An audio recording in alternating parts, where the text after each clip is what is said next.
Hello, welcome back. Just Flicks with Jesse. Once again, back with some more Tommy Johansson. This is not a new one per se. I think it was a year ago. But my brother just, he wrote me, told me, hey man, or actually we were talking, and he told me I needed to check this one out. He's like, dude, they did Basket Case. You all saw the title, you know what we're doing. GreenDay cover. Man, this is a jam. This one hits deep. I remember this back. I think I might have still been just coming out of middle school. I was still in middle school, I think, when this really hit. But also, freshman year of high school and stuff. So it was like that kind of bridge time there. The Dookie was big. It probably came out a little bit before that actually, but by the time I got a hold of it and really got into it, formidable years, right? Obviously. This was like if I'm not mistaken, I don't want to say it was the lead single. I don't know that for sure. It could have been Longview or something like that. I know, they had several, really cool singles when I come around. But this was the one that really, I remember, hit me the first time. Was that, I think it was, they do like a Woodstock 94, if I'm not mistaken, guys. I'm not trying to drag out my intro too long, but I remember watching that at a friend's house back in the day. We were skater kids, and MTV still played music, and I think they were streaming, well, our version of streaming, satellite connection kind of thing, whatever. It could have even been recorded, who knows, but back then, I remember, I think it was Woodstock 94, not 99, this one was pretty nuts too. It was pretty muddy, pretty nasty, but it didn't get quite as insane, if I'm not mistaken, as 99 did. But I do remember them playing the song on that. I remember the video for this vividly. Pretty sure it was on Beavis and Butthead, if I'm not mistaken. It had to have been featured on Beavis and Butthead back in the day. But either way, still early high school years, this was like that. This is a song. This is really, again, one of those big ones, for me. So, hearing Tommy J did this, I've drug it out long enough. Let's get into it. Let's enjoy it, and we'll talk afterwards a lot more, or more, now that I've talked a lot before. But let's get into it. Tommy J, GreenDay, Basket Case.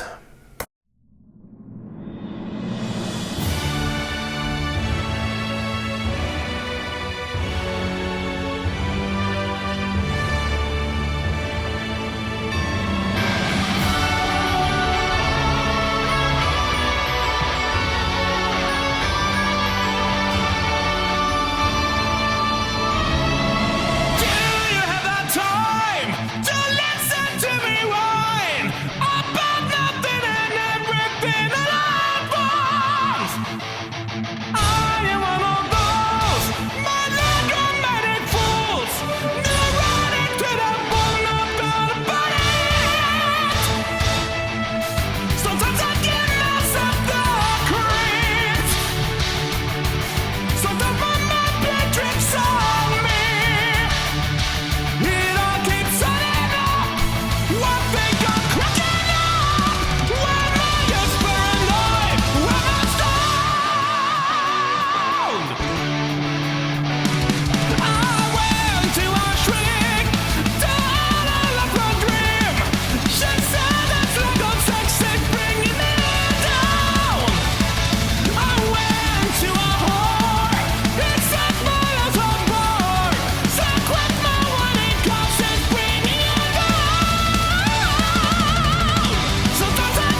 Right on. Tommy Johansson basket case. That was cool as hell. It's weird. Okay, so very good. Out the gate, review-wise, very good, of course. I expected nothing less. What's cool about this, and it's funny, is I remember, I don't know what it was on. It was VH1 or MTV or something, and I think they were talking to like Eddie Van Halen.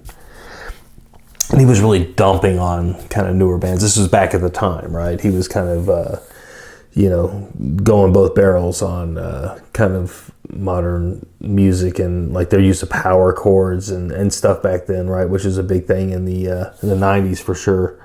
Bands like, I think it was like Nirvana and others that he was really kind of just busting on them for their simplicity. And, to that measure, I think that was what was so beautiful about it. Personally, I love Van Halen. I'm not dumping on him for it, and he's an amazing guitarist, and that's kind of what I'm trying to tie into this. Is that saying a lot? I apologize. The as I say it again, but that was beautiful back then. Nirvana. GreenDay, Bush. I was a huge fan of Bush, obviously. Not obviously, but that was a big one for me. A lot of bands back then, it was like this, it was somewhat simple stuff, more or less, but they were still writing songs, man, and they were writing catchy songs. They were writing cool songs.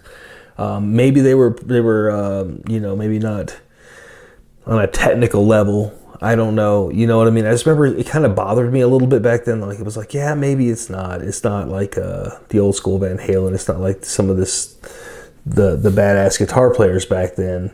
It was something different.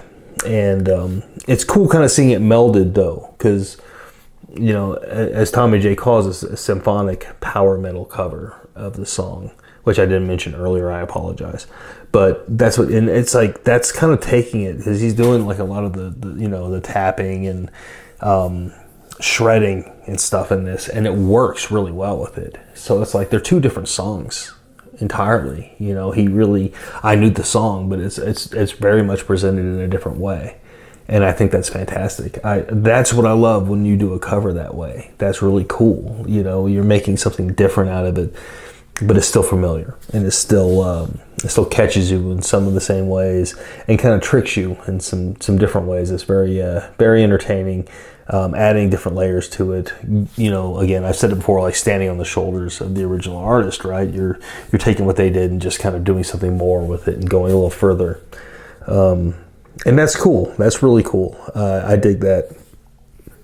I love this song, and Tommy Johansson did a fantastic job with it. So that hit me in the nostalgia, that hit me in the feels, and I just enjoyed it. Like, that's a very fresh take on it too. So that's, what else can you ask for at a cover? That's kind of what you want. A fresh take on something you love, and that's fantastic, right? So that's what I got. I'm just gonna stop before I ramble too much, guys, as I do. I think I rambled quite a bit, but. I think I got my point across. Enjoy it. I will always love the original song, that album, everything about it. That takes me back to a special time in my life. Becoming a teenager and growing it, going into high school, stuff like that. And to hear Tommy Johansson's version, which is funny because it takes it back almost another decade before when the album came out. That's what it sounds like. Is like it's very much an 80s power metal type thing, and right on. God bless him for it. That's fantastic. That's a really cool take on the tune. There's so many different ways you could have gone with this, and the way he took it was perfect. And it's cool. It's like with him going that deep with the tapping and the solo and stuff, is that you see all these flourishes, because this is one of those songs when I wanted to be in a band in high school, right? You learn, and you really kind of start picking up on that. You start noticing the things that you don't notice when you're just listening to it casually, maybe, like the flourishes, the emphasis on certain parts of the song, whatever it might be. But like when you hear him break it down the way he did, it's like it took me back to like discovering that. When I'm like sitting there looking at tablature, I couldn't read music for shit, guys. I read music for drums, kind of, but like actually reading music, I was really awful at. So I would get the guitar magazines that had all the tabs in the back, right? And of course we had this one, and I just remember as you start picking it up, you start noticing those flourishes as you're listening and playing along. And it's really highlighted more so here. And I really dig that. That really took me back. So again, another false stop earlier there, but here's false stop. Great song. Great cover. Super fun to get through. Tommy Johansson has not let me down yet again. Actually blown me away yet again. So anyway, having said that, please, if you haven't already, hit the like button if you enjoyed the video. Let me know what you thought of the song down below. Let me know what your thoughts are and your maybe memories with the original. And if you haven't already, please consider subscribing. And like I said again, big part is commenting down below. Let me know what you think. Let me know where you're at with this tune and what you thought of this one and the original. And other than that, guys, just hang in there. We'll get to the next one pretty soon. And I appreciate y'all hanging out. Until next time, take care.